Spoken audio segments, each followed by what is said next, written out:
Podcast. Indie Worlds Visual Effects Podcast. Indie Worlds Visual Hello and Effects welcome to the Podcast. Indie Worlds VFX Podcast. I'm your host Josh, and I'm here with Levi Malin. So Levi, I got some questions I want to ask you, and we'll just basically I've made you my guinea pig for the first episode. Okay? Hey, I enjoy Are being you a excited guinea pig. to be the guinea pig of episode 1 of the Indie Worlds VFX Podcast? I am excited to be the guinea pig. Now, when you decided to come down here and help let me record you today, did you have in mind what exactly we were going to do today? I had a little bit of an idea, but not too much. Okay, so, well, like I said, you're going to be the guinea pig. But I'm really just going to ask you some questions about how you feel about visual effects, about computers, about animation, and it could cover any kind of broad level of spectrum of what you think about when we discuss the topic. Yeah, sure. Ask away. Okay, so tell me how you first came to even understand the concept of visual effects, CGI, special effects in movies related to motion graphics, computer-generated graphics. Yeah, it's funny because this is the one I actually thought about a lot because I know you told me about this question, but thinking back on it, I don't know if you remember the show Eye Drops at all that used to be on Tech TV, I think it was. No, I don't. Like back in the day, and they had an animation on there called Animusic, where it would be like robot arms playing the instruments, and I know the one that comes to mind right now is like a xylophone setup, and the machine would shoot marbles that would hit off the xylophone. It was 3D and animated. Mm-hmm. Yeah, and after seeing that, I was like, wow, this is really cool. I want to figure out how to do this. And I mean, I've always liked 3D stuff, but I think seeing that and realizing that it was just one person that had animated the whole thing made me think, okay, I can do this. This is something that, given enough time, I should be able to create something like this. So that was your initial intriguing, like, the moment that really intrigued you, like, because I always talk about, and I made that little documentary that you probably have seen of mine about that our friend, I won't mention names, but our friend uses as an explanation of fair use and not fair use. Yeah. But I tell the story of how I saw Indiana Jones as a little boy, and that was the moment when I wanted to make films. Like that was like the moment when I was like, oh, okay, yeah, I want to do that, Yeah. And so animation didn't come, animation and CGI didn't come into my real wheelhouse until not too long ago. I mean, like within 10 years or so, 8 years maybe, where I started going, oh, I want to try to make some of that stuff, you know what I mean? Mm-hmm. But I can remember, just like fooling around with Flash, trying to come up with ways to like make animation. I just thought it was out of my comfort zone, you know what I mean? And then all of a sudden it wasn't. So tell me how you came about, like what was the first thing you ever made using like just computer generated Oh, man. art, visual art? Do you have that one like, oh my God, I made I remember really young, I made just like a computer that was coming out of a box. Mm-hmm. Like it was just a box closed, and the box opened up and the computer kind of flew out of it, and like that was my first animation I ever made. Okay. I think the first ever animation I really did, which it's kind of funny, but was using Microsoft PowerPoint and then like animating things on the slides, but timing things out. Like, okay, well this comes on the screen at this time, and then later we have this other thing come on the screen. It kind of spins and disappears. I think that was my first actual venture into animation. Not my first venture into graphics though, because I remember when I was much, much younger that I would actually create some graphics for video games. I didn't have the knowledge yet to create those games, but like, oh, this is what I want the game to look like, and I would open up Microsoft Paint and then just make all the little graphics for it. Right. I think that Yeah, mine was very comparable. So basically, you're using this early version of keyframes. Like Yeah, yeah. you're teaching yourself keyframes without really knowing what you're doing in terms of the timeline and whatnot. So, okay, so tell me about how you maybe got your first computer that could handle any of that kind of activity, and like kind of what software did you start out on? Good question. I think the first computer I had that was actually able to handle that somewhat decently was after I had graduated high school. I had already kind of started messing around with Game Maker and stuff like that, and they started going into 3D then, which admittedly, Game Maker isn't great for 3D games at all. You'd be better off using like Unreal Engine 4 or Unity or something like that.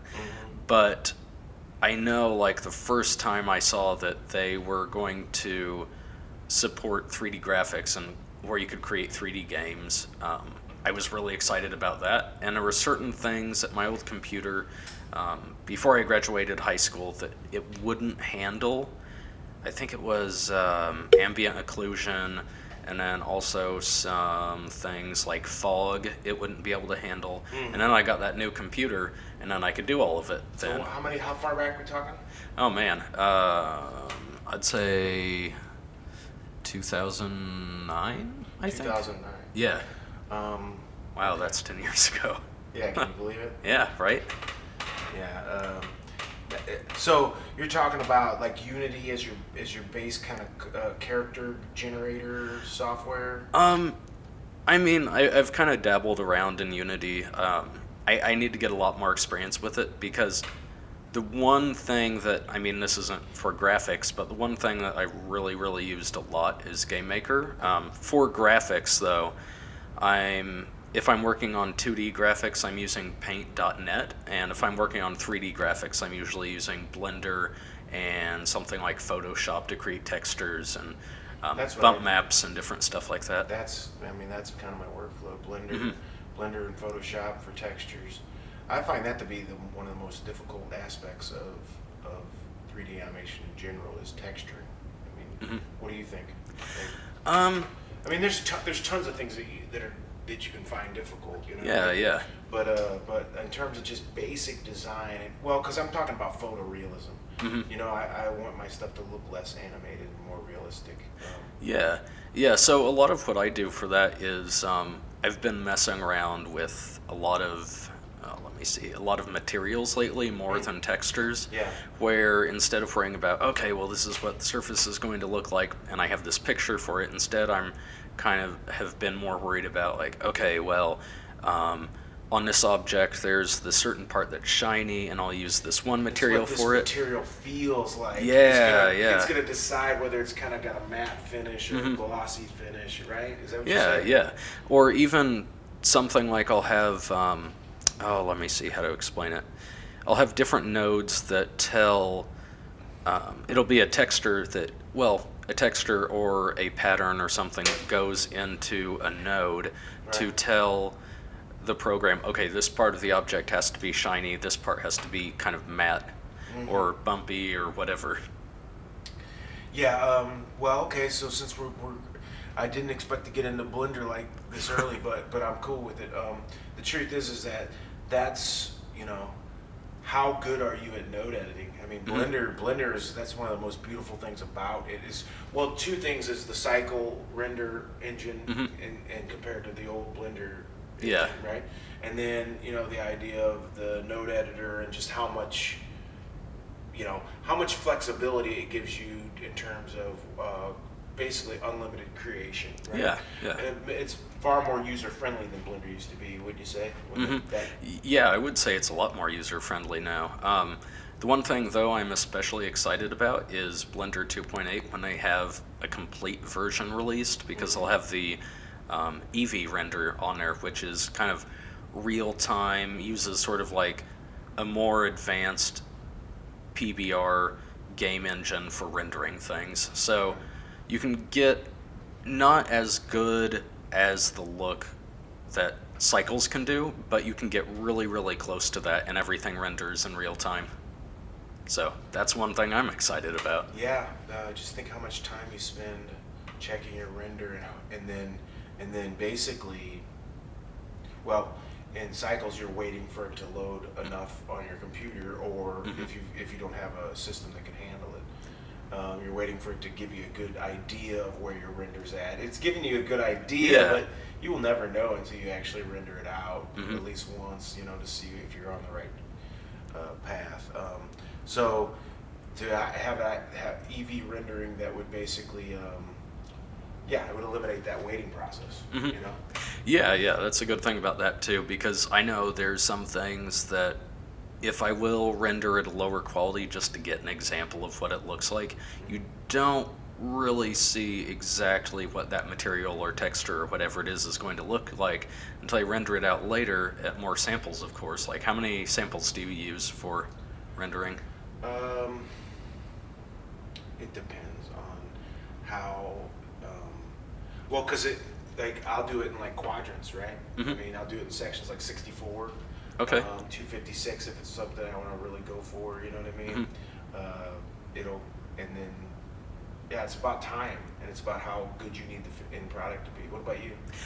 For mine, I use like 512 for the sectors, and for the sample size, I usually use like 200 to 250 depending. Usually I kind of average out on 200 just because I know it's not going to take that long to render, but it still gives me a good enough quality for what I need. What kind of system are we talking about in terms of? Well, the one I've been using recently is, oh my gosh, Lenovo Yoga PC, or sorry, laptop, and I can't remember the graphics card in there, but it's kind of like a mid-range laptop graphics card by NVIDIA. But it's carrying the load for you. Yeah. I mean, my system, my system at home's got an NVIDIA graphics card that does pretty good.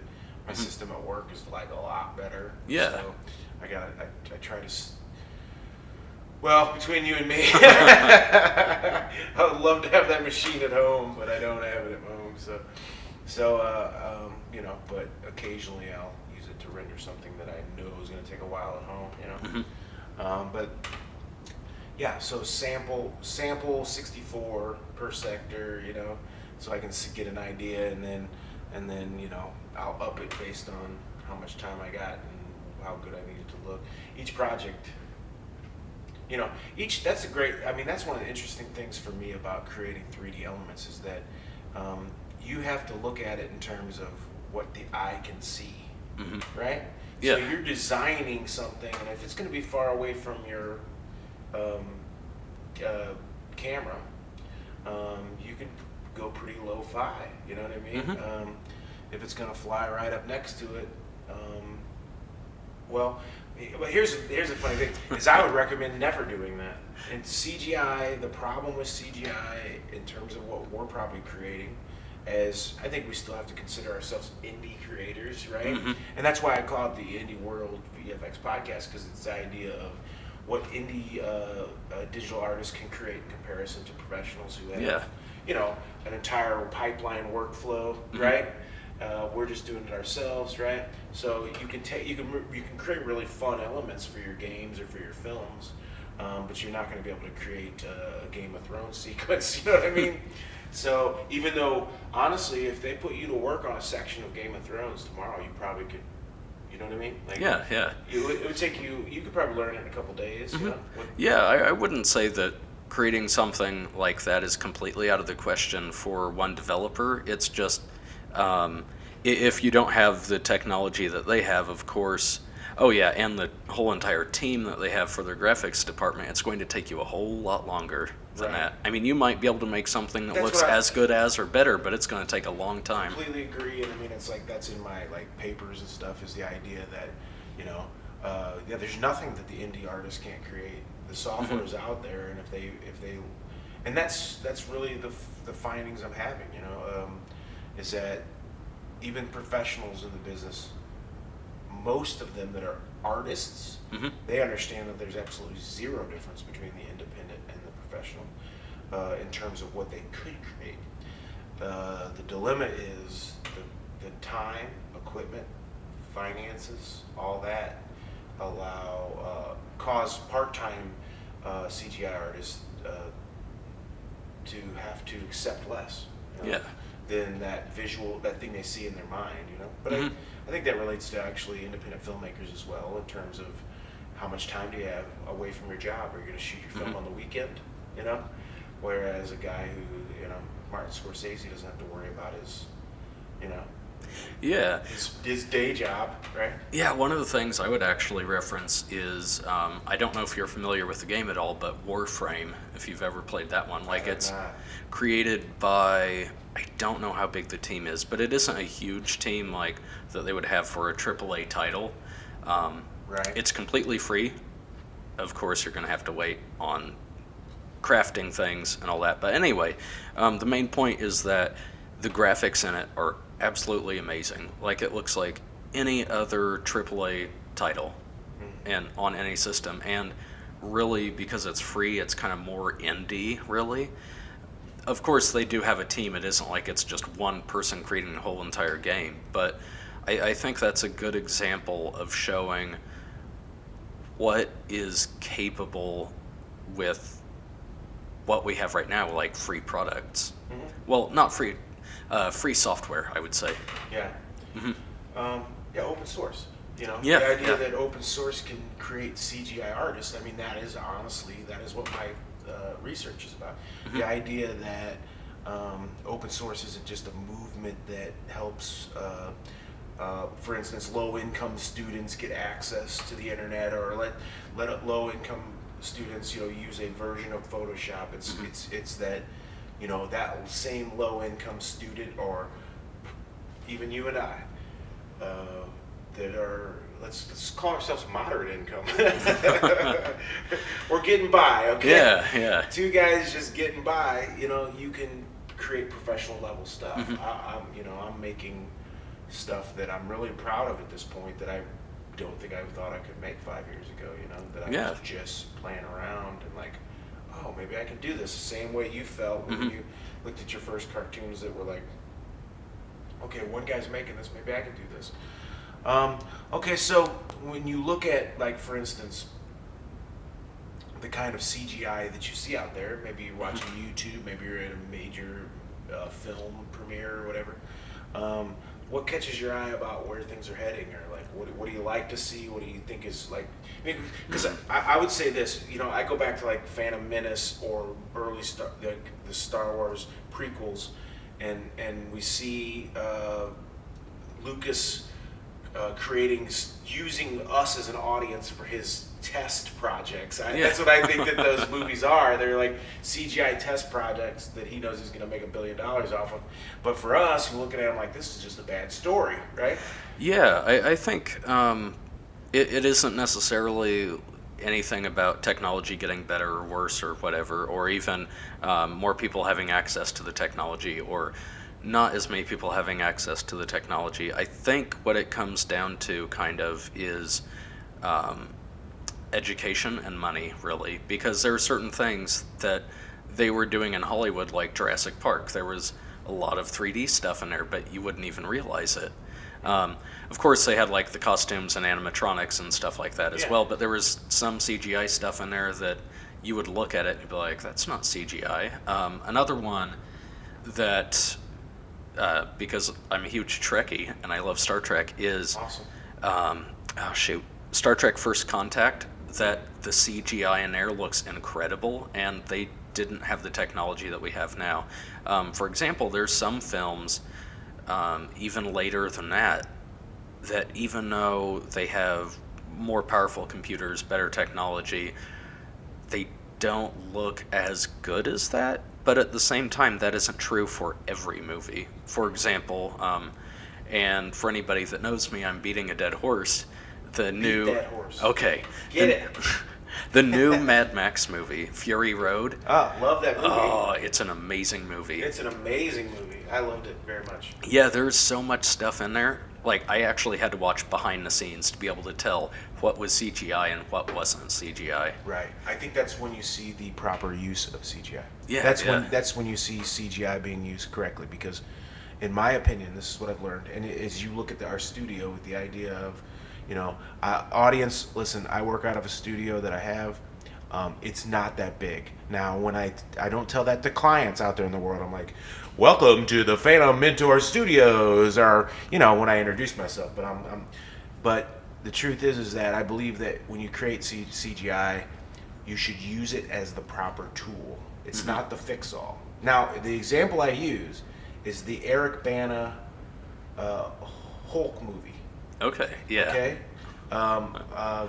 What's his name that was in the second one from Fight Club? Oh, man. Okay, I so can't there was remember. 2 original Hulk movies, Yes. right? And they came out like within a couple years of each other. Okay? Both Marvel products, right?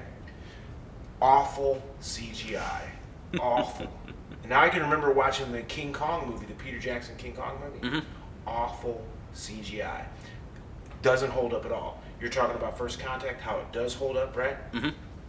Now, the reason those don't hold up is because like Jurassic Park, you've created entire scenes out of CGI that doesn't work, in my opinion. Take a movie like Fury Road, where CGI is used correctly as an augmenter of scenes that still have all of the real in-camera optical effects, where special effects are used as part. I don't know which parts of Fury Road were CGI. Yeah. So back to your point, Yeah, well, that's a crazy thing. For example, one part in a movie that everyone thinks is CGI usually is, oh man, I couldn't tell you the exact part in a movie, but it's when one of the cars explodes, and then there's this steering wheel that comes flying towards the screen with the skull on it, and it's spinning around, and then you just see the skull, and it covers up the camera lens. But you're not going to tell me that was real. That was an optical. That was effect? real. That was actually real. I've watched the behind the scenes. They have just this steering wheel on a green. Accidental or planned? No, planned. I'm pretty sure. Wow. Yeah, that one was real. I was like, no, that's totally How do CGI. you rig that? How do you rig that? So apparently, what they did was they just had like the steering wheel in front of a green background. They just kind of spun the camera around it. I don't remember if the steering wheel itself was on a rig. Okay, so now I get it. Now I Yeah, get it. Okay, yeah. so I was confused there. I was like, literally, they made I thought they literally made the steering wheel fly towards the camera. And No, they just kind of like spun the camera around it, So like just use Star optical Trek. effects. Yeah, just use optical effects. You just move the camera past the starship. Okay, so this is the conversation I often have with filmmaking friends of mine. It's like cooking a proper meal. Okay, you don't want too much salt, right? You don't want too much sugar, and the same with CGI and optical effects. Like you want that perfect mixture. Do you know what I'm saying? Or you agree? Yeah. I think it also kind of comes down to, of course, practice, just doing it over and over and over again to get better. But not only that, knowing how reality works. Like, why does reality look the way it does? There's some things I've seen that... Knowing how reality works. Yeah, I know, that. right? I like that. Yeah, that's cool. For example, light. Like, how does it interact with objects in real life? How does distance from an object change the way it looks? And I think that's sometimes why things don't look as real, because they don't really take into account fog and distance. Because as objects start to get farther away, they start to become a little bit more blue tinted, just because there's more atmosphere in between us and that object, depending on the time of day, of course. Right. It's almost like a haze. Yeah. Like I can remember when I first learned like how to use solids properly in After Effects. Like how to take and make opacities that would make layers look correctly distanced, and like camera blur, and just like that whole thing. Because when you first start out, you're just stacking like these crisp images on top of each other, and they just look ridiculous, right? But so when you try to take the algorithm for reality, it's a very difficult thing to recreate. Yeah. I think kind of also it comes down to, for example, like I say this from personal experience. I don't know how much it applies to other people that do CGI. Right. But just taking art classes, talking to people that are artists, saying like, okay, well, how do I capture reality this way? Like, how can I take a pencil and on a piece of paper capture that reality that I'm seeing? And a lot of what it boils, a lot of what it boils down to is just noticing fine details on things. For example, like that wall over there, it's all bumpy and stucco, but if you were just like, okay, blue walls, what you would do in the program is you just have like a plane and then just color it blue. Right. But you have to look in on those fine details to see, oh, okay, there's like a mark on this wall, there's a little bit cut out where furniture is rubbed against it, stuff like that. It's just noticing the small things. Mm-hmm. So do you have the apps will do everything friends? Like the ones that are always trying to convince you, like, yo man, I found this new app that it like creates textures without, like, and it drives me crazy as a content creator because those I can't say they'll never work. I'm saying that's how people who don't know how to create things get by, right? Yeah. I think there's I think there's kind of appropriate times for both. Yes. Because there are certain situations where I think it's really, really stupid.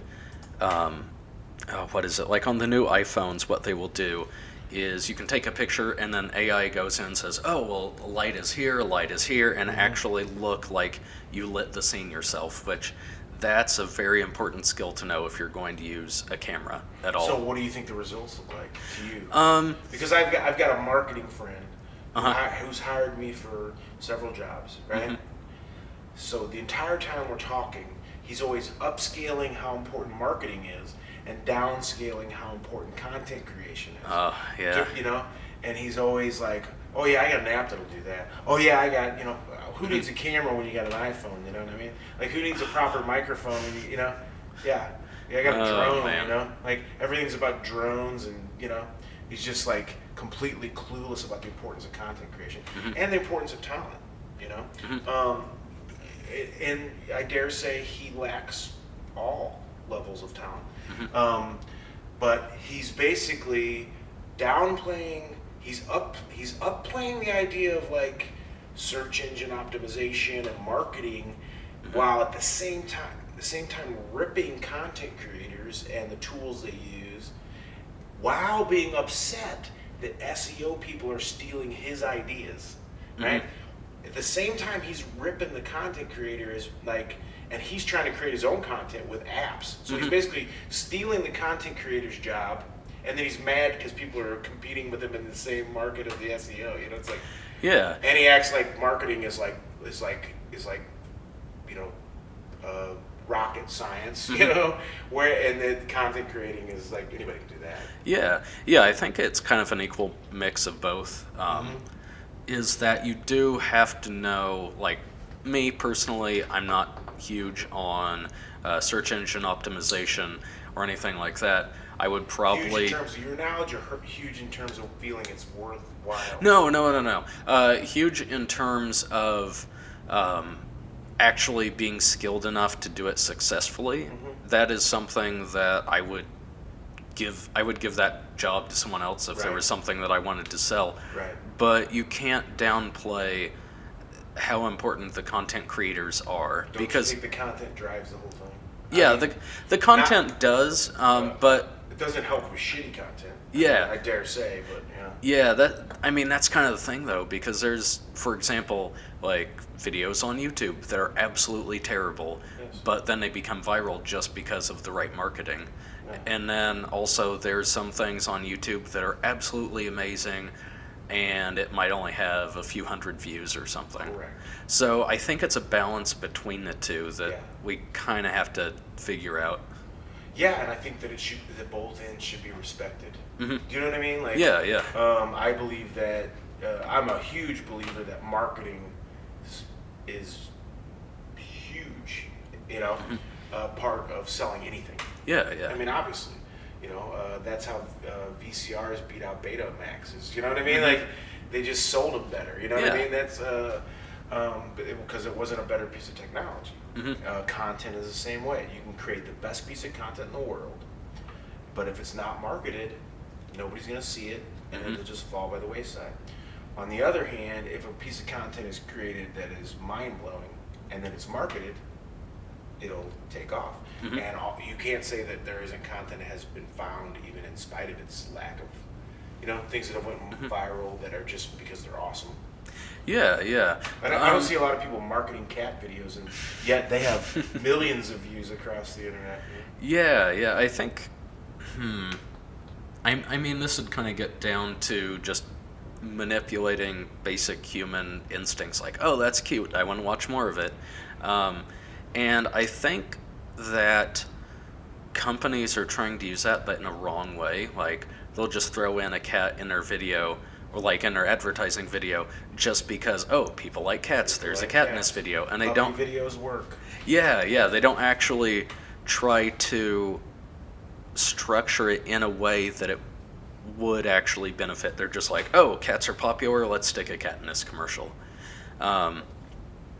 But that also just kind of comes down with knowing a lot about everything. Right. And if you can't, then that's why you hire people out that actually know what they're doing, and you respect them for it. You don't say, oh, no, you're not that important. Yeah. Well, I mean, I think if you're an unaware person, or you lack awareness, you tend to knock the thing that you don't know. Get into the Dunning-Kruger effect. Yes. You tend to knock the thing that you don't know, because it scares you that you don't know that. So you're gonna sell the thing you got. You know what I mean? It's like a bait and switch, almost like, I'm great at this, so this is the most important thing in the world. This is not very important. You know what I mean? This is what my competitor does, or this is what that other person does.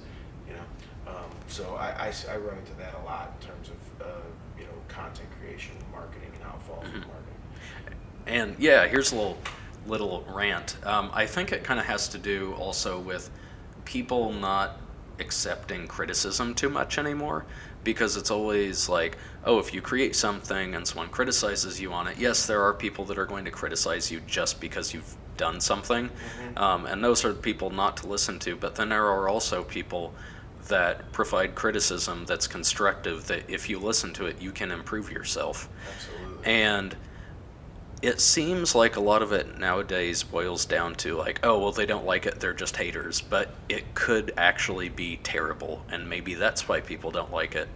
And also, I feel like people don't put themselves out enough, or they don't put enough stuff out, meaning that the first video you ever made in your life probably sucked because you weren't that good.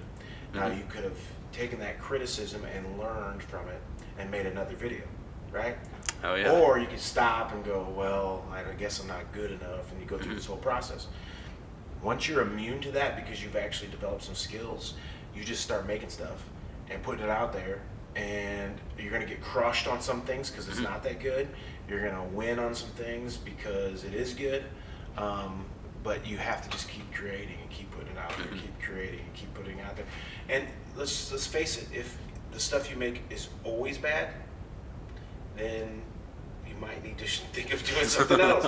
But you'll find that it isn't. Even people that, there is a point where you find your niche even when you're not good at something. You know what I mean? Like it's for example, Sharknado.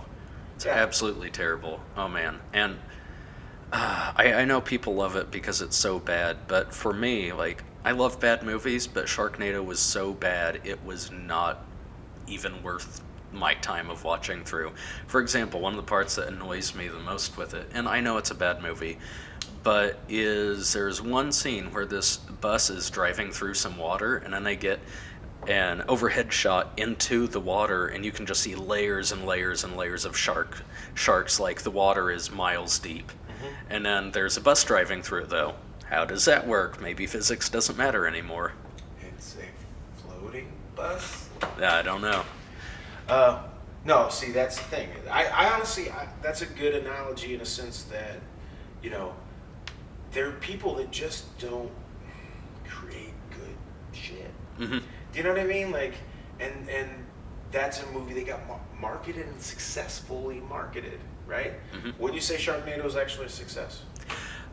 Yeah, I would say it is. Because, man, how many movies have they had now? Like 5 or 6? I don't know.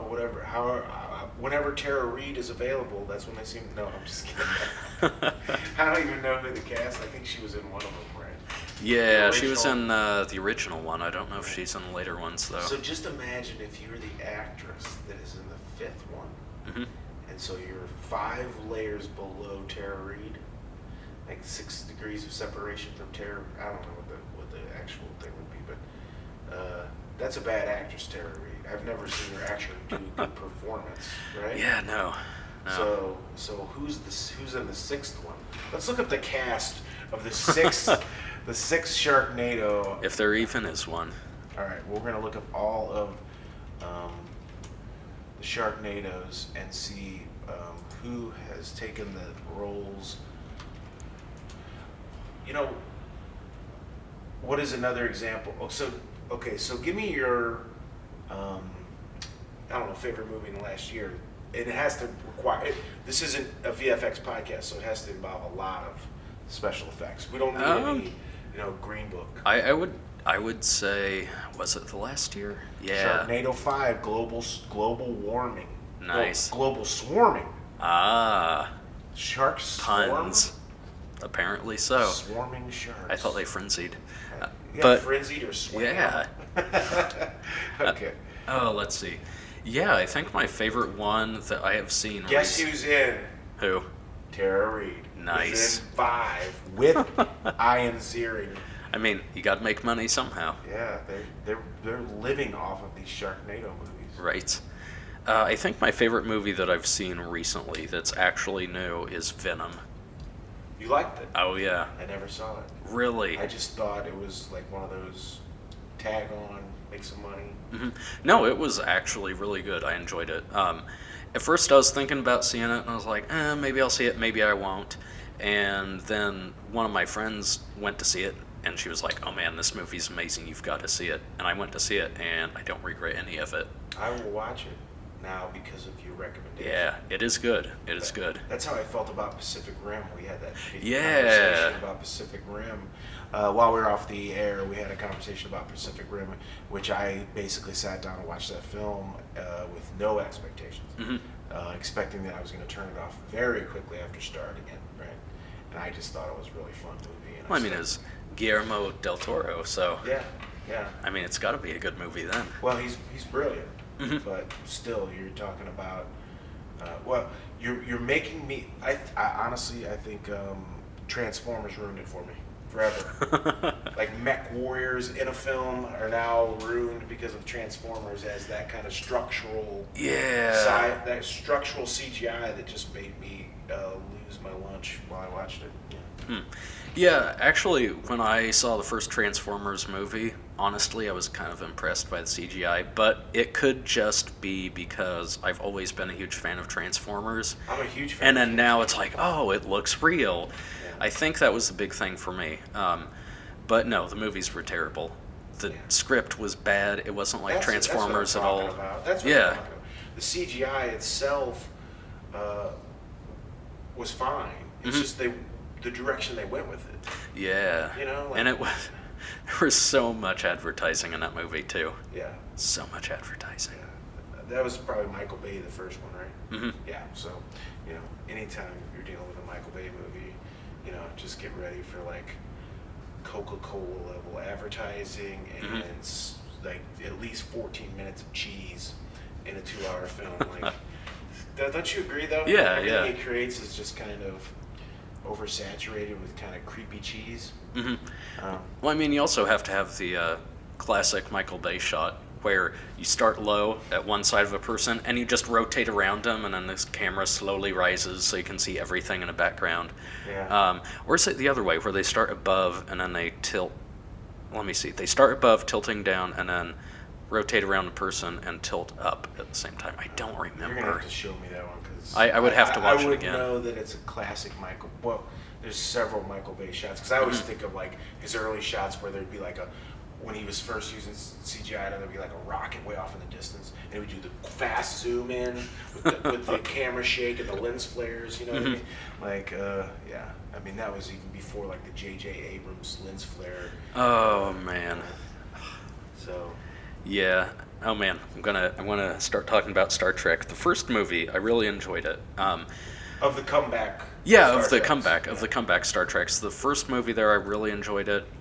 Way too many lens flares. The second movie, I was kind of, I was half and half on. I was like, okay, it could be amazing. It wasn't that great. And then the third one, or is it the fourth one, Into Darkness? I don't remember how many they've had now. But that one, I don't know, it just didn't seem like Star Trek anymore. I'm not sure if it was because they were on a planet mostly, and I'm used to them being in the Enterprise, or what it was, but to me it just didn't feel like a Star Trek movie. Right. It starts to feel like a action film that has its own design. Yeah. As opposed to the Star Trek nuances. So yeah, let me think about it. Into Darkness. What was the last one they did?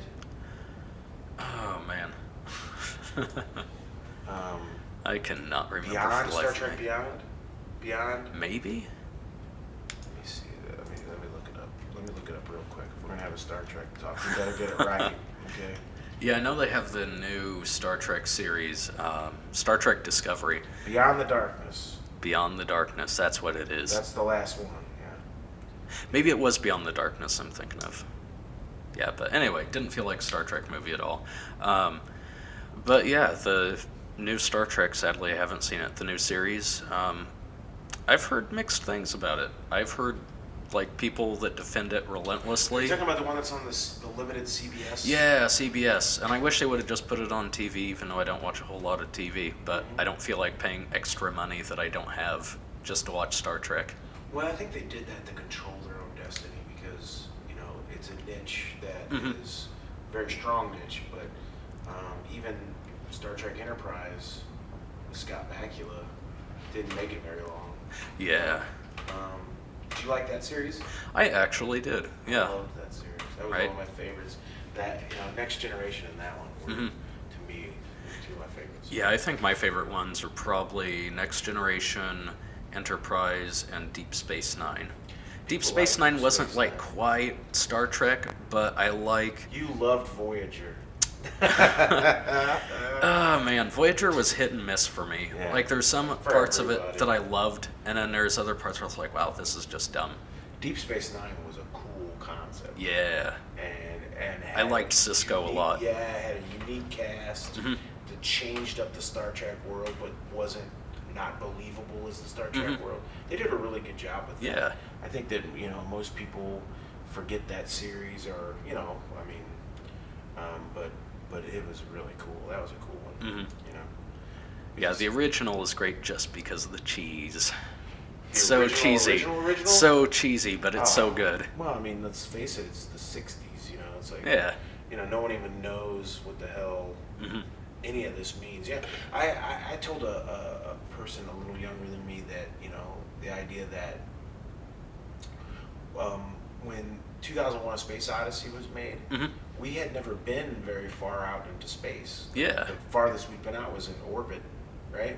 So we had no real pictures of Earth, and yet he created pictures of Earth Yeah. from space. Oh, yeah. So speaking of space pictures, you've seen the recently... The black hole. yeah, the black hole. Yeah. What blows my mind about this, and I think this is a talking point I'm actually stealing from Trevor Noah, is that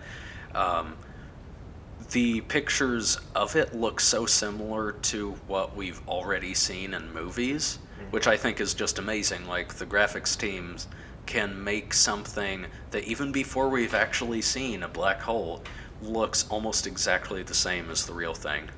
So scientific theory caused people to create a version of the black hole that, now that we've taken a picture of what supposedly is a black hole, that it's very comparable to what we envisioned, right? So I once wrote a paper called, Science Fiction Writers, the Prophets of Today. Yes. and I think that really is, you go back to well, again, I'll get myself in trouble, but you go back to who wrote the Bible, who wrote the Quran, who wrote all these ancient texts that became prophetic, right? I think Arthur C. Clarke did a pretty good job himself of writing the Bible of today, you know what I mean? Yeah. Philip K. Dick, all these guys wrote basically things that are just coming true left and right, Yeah, I would say one of my favorites, just for, I wouldn't say like how much he's predicted, but I right now I kind of have a weird love-hate relationship with William Gibson, because like I absolutely love his writing and his style of writing. It's amazing. But then at the same time, I feel that it was so prophetic that we're starting to end up in what these books were written about. Like, cyberpunk has now become real life, or at least we're getting to that point where cyberpunk is real. And that's not necessarily a good thing. That's an interesting... Johnny Mnemonic? You wrote Yeah. that? Okay, I was not really familiar with him. But, wow, okay. So cyberpunk, you said? Okay, so give me an example of where that would appear. Okay. Like something that really is like an example. Yeah. Okay, so, I mean, this kind of goes with the indie thing, and I probably need to rephrase this, but I wouldn't say indie producers are low life, but the point of cyberpunk is that there's high technology and low life, as in that society has kind of started to collapse where people don't have as much money as they used to. A lot of people are suffering because of lack of money. And what they do to kind of counteract that is use technology. They will hack into mega corporations and steal money from them so they actually have enough to survive. Also, so just kind of like the opening scenes of like The Matrix. Yeah, sort of. Yeah, which was much more of a techno dance dystopia vibe. I don't know, you know what I mean? But cyberpunk's a little more punky. Yeah, right? yeah. A little more anarchist, a little more Robin Hood, steal from the rich, give to the poor kind of. Sort of, yeah. Okay. I would also say that there's... Oh, man. Lost my train of thought. I would say that it's kind of a good example of sort of like how Star Trek is about kind of closing that divide between wages, because money doesn't really exist anymore. They can just replicate anything they need. Cyberpunk kind of in the same way, that they see technology as kind of closing this divide or making the divide even worse. For example, I don't know how familiar you are with the game Deus Ex. Yeah, Deus Ex. Never played it. What happens is basically that there starts to become cybernetic technology so people can enhance themselves. And at first it starts out as where maybe someone loses an arm, so then they get a bionic arm. And then what starts to happen is that people start opting to have their own arms cut off to get a better version of a human arm, or have their own eyeballs removed to get better versions of human eyes. And the thing that really separates... They should have done it before they were born with the genetics, but anyway, go ahead. Yeah. They've already been born imperfect, now they're going to fix it with bionic parts, right? But, the thing about it is that the technology in the games isn't necessarily cheap at all. It's like only people who have a lot of money can afford it. So then there starts to become a divide between the ultra-rich who can have all these cybernetic... So kind of like medical care now. Yeah, sort of. Except, like, with medical care, you're not just surviving and living, you're becoming superhuman in a way. So that there's, like, this huge difference between the lower class, which are normal humans, and then the upper class who can afford it, who become superhuman. So the cyberpunks would steal the technology. Yes. They would be in the dumpster taking out the old parts, putting them together again at their back at the warehouse and creating an Iron Man costume of their own. Yeah, or Sort of that, right? So, yeah. since I never played the game, I'm putting it together the best way I know how. Yeah, what was it? I think it was Johnny Mnemonic, actually, that there were black market, black market surgeons, basically. Like, you'd go in some back alley and be like, hey, I need a robot arm, and then just basically not sterilize you at all, not really have a good basics in surgery or anything like that, and then just hack off your arm, probably without sterilization, probably of a without Civil War surgery Yeah. crossed with high tech. Yeah, probably just not even put you out, and then fix the arm on you, and then there you go. Now you have a cybernetic arm, although you're in incredible amounts of I pain. think that's interesting sci-fi. I think it's really gross. Gross sci-fi is the best sci-fi. It is. Yes, it is. It is. Like The Thing. Love the thing. Oh yeah. Are they going to remake the thing? I don't know. Okay, I was like, they shouldn't. It was perfect the first time. John Carpenter invented my version of what I want to see a lot of times when it comes to science fiction, you know. I'm trying to think. Okay, so let's try to get back on the little visual effects, because what we did was we just ventured into movies, which is going to always lead us down a road Yes. that me and you are going to always have fun with. Okay, so. But anyway, back yeah. to my main point is that, like, Cyberpunk, it was people not necessarily having a lot of money, but they're able to do incredible things just because maybe they steal some computers, maybe they steal some software, but it's kind of technology has kind of removed the divide of being able to create something amazing. That is the point. Yeah, and it's much more affordable. Yes. That's the point of the podcast. The point of the podcast is that, yes, in science fiction, they're creating worlds where cyberpunks are kind of like roving gangs of people that, in some ways, like steal technology because they can't afford it, and that might be our dystopian future. There's no way to argue that it couldn't be.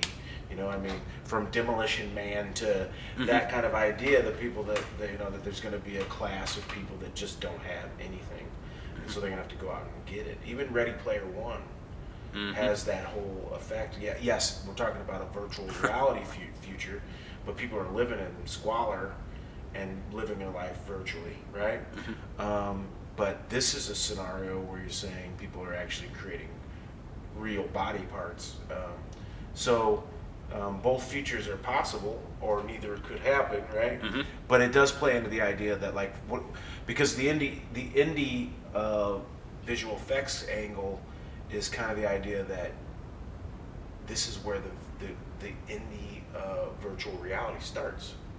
It starts here. It starts with independent people be able to create CGI. It means they can create alternative realities, which means they can create alternative worlds, which means they can create alternative, like almost universes, you know what I mean? By basically creating something that no one thought they would ever get their hands on, right? And this that would relate the idea of like Iron Man. Basically, what if he had a army of cyberpunks against him that have made their own Iron Man suits? You know what I mean? Or even just hack into the Iron Man suit. Right. Yeah. So it would totally flip the power structure, you know. That's an interesting, very interesting conversation to have. And I'm wondering, is that going to happen? Can that happen in a way with CGI? You know? I think so. Like, technology is getting, of course, a lot better, and it's going to constantly. It happened with YouTube. Yeah, it's going to constantly be increasing. But not only that, with open sourcing more things. Blender, for example, is completely open source, so it's free for anybody to use. And rather than a company saying, okay, well, this part of the program is going to make us the most profit, instead they're looking at, okay, what features are the most useful that we can implement that people want. And there's basically a sea of human beings working on it. You know what I mean? Yeah. So when they see flaws in it or they see a bug, you get multiple inputs about how to fix that bug, as opposed to people that are building closed software. They're testing it with small groups and testing it to make sure there's no bugs, and they're not finding out the information as fast as the person who's sending it out there to just get basically scoured clean by the masses, of like what they hate, what they like, Too many voices, too many cooks can really ruin something as well, but it seems with Blender they're being pretty genuine about like what do people need out of this that they couldn't get out of the last version. And they're always putting out a new version, Oh yeah. So it's like there's one in beta like every 6 months, and they've got large changes, like large improvements, I think that's very difficult to understand how somebody could actually create that level a little bit. So I honestly, I use it, but I think about the collaboration that would have to go into it, because I've done a lot of indie projects, indie film projects, where we've had to work together with a very low amount of money. But to think that you would create something that could basically be a tool for everybody to create. What do you think? In terms of, could you imagine being a part of that collaboration? Oh man, I wouldn't even I wouldn't even be able to.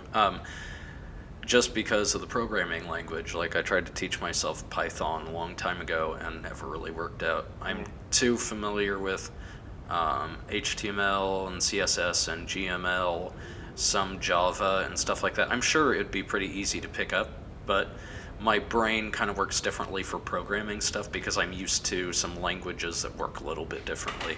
Yeah. But other than that, I just can't even imagine like having that time to spend on a project that big. Yeah. Yeah, because you were talking earlier about how you get yourself spread too thin as it is, right? So what do you do to remedy that? Oh, what do I do to remedy that? Like how you do it. You're sitting here right now with me when you probably could be doing something else, right? So I do appreciate that. Yeah. By the way. But how do you separate the? I mean, to me, it's like always a constant process of getting better at it, because there will be times when I kind of catch myself by surprise when my defenses are down and I start doing something that's not necessarily beneficial to me. I mean, it's fun nonetheless, but not really beneficial. And then after the fact, I'm like, oh no, I should have been working on something else right now. But one of the things that seems like that has worked the most is habits, like just saying, okay, I'm going to work an hour a day on, say, getting better at graphics or something like that every single day. Another thing is, of course, scheduling stuff out rather than just kind of leaving some things up in the air. Scheduling out as much as humanly possible. Right. I agree. It's sticking with the schedule. I have a hard time when I book myself too much. You know what I mean? Because then I've overextended like what I really can. It's not that I can't do it. It's just that everybody needs a break, Yeah. But in terms of when it comes to the CGI, in terms of how I went about learning that and about how I use it, I found that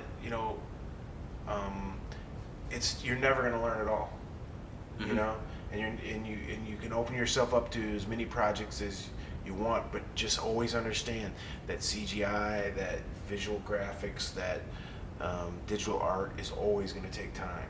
So you really have to because one of the craziest things about digital art is that there's no limit to what you can do. Yeah, it's about time. We talked about it early on. It's about time. Okay, so let's see. We're about good to go. Is there anything you want to say in parting? Well, quoting Salvador Dali, I put myself on the spot and I can't remember it. You can do it. I can't remember it now. Come on, stick with it. Oh, let me see. You Okay. want to paraphrase Salvador Dali? You can't paraphrase Salvador Dali. I know, that's what I'm saying. Okay, see if you can pull it off. Yeah, let's see. So, like he said, don't be afraid of perfection because you'll never reach it. Awesome. Yeah, and on that, I think that if you ever think that you're going to be perfect at creating something, that you close yourself off to getting better. Because I've worked with both kinds of people, like the people who say, okay, tell me everything I've done wrong, I want to get better at this. And they improve quickly. And then there's the other people who produce something that's absolutely terrible, and then you give them the constructive criticism on how they can make something better, but because of their own ego saying, oh, well, everything I do is amazing, they can't actually improve themselves. They close themselves off from improvement.